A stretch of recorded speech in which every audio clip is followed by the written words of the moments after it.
नमस्कार विद्यार्थी मित्रांनो, मागच्या दोन व्हिडिओमध्ये आपण पाहिलं होतं सायमल्टेनियस लिनियर इक्वेशन म्हणजेच एक सामायिक रेषीय समीकरण। यामध्ये आपण दोन प्रकारचे एग्जाम्पल पाहिले होते। आज आपण तिसऱ्या प्रकारचे एग्जाम्पल पाहतो ज्याच्यामध्ये x आणि y हे परस्पर विरोधी चल यांचे सहगुणक सारखे असताना अशा प्रकारचं एक सामायिक समीकरण कसं सोडवायचं, ज्यामध्ये तुम्ही पाहू शकता या ठिकाणी x चा सहगुणक आणि इकडे y चा सहगुणक हे सारखे आहे। याच्यामध्ये सर्वप्रथम या दोन्ही समीकरणामध्ये कसं सोडवायचं ते आपण बघूया। या दोन्ही समीकरणात x आणि y यांच्या सहगुणकांची अदलाबदल आहे।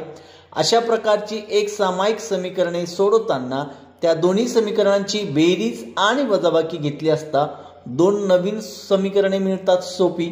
ती समीकरणे सोडून समीकरणांची उकल सहज मिळते।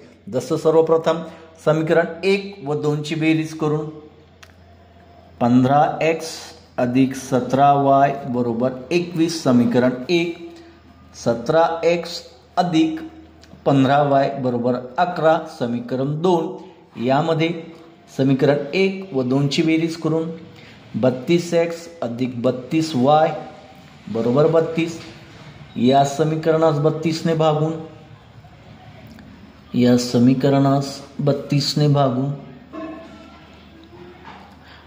32 ने भागितल्यानंतर येतं x अधिक y बरोबर 1। हे झालं समीकरण नंबर 3।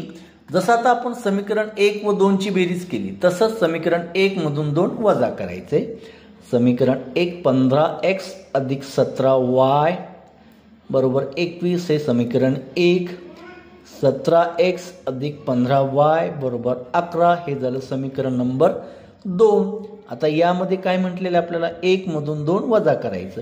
ज्या समीकरणातून जे समीकरण वजा करायचं आहे त्याचे चिन्ह बदलतात, म्हणजे जिथं अधिक असेल तिथं उणे, जिथं उणे असेल तिथं अधिक। कसं ते पाहू। या ठिकाणी 17 उणेचं चिन्ह, इथं अधिक आहे, इथं उणेचं चिन्ह, इथं अधिक आहे, इथं उणेचं चिन्ह। मग 17 मधून 15 गेले, खरं राहिले 2, मोठ्या संख्येचं चिन्ह उणेचे 2x। परत चिन्हाचे नियम, सिम्बॉल, रूल्स ऑफ सिम्बॉल, चिन्हाचा नियमचा व्हिडिओ पाहायचा, त्यामध्ये तुम्हाला क्लिअर होईल। उणे 15 अधिक 17, 17 मधून 15 गेले, खरं राहिले 2, मोठ्या संख्येत चिन्ह अधिकचे 2y, 21 मधून 11 गेले, खरं राहिले 10। मग या समीकरणास 2 ने भागून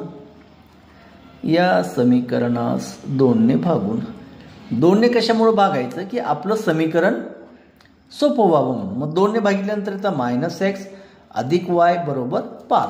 या ठिकाणी झाले तुमचं समीकरण नंबर 4।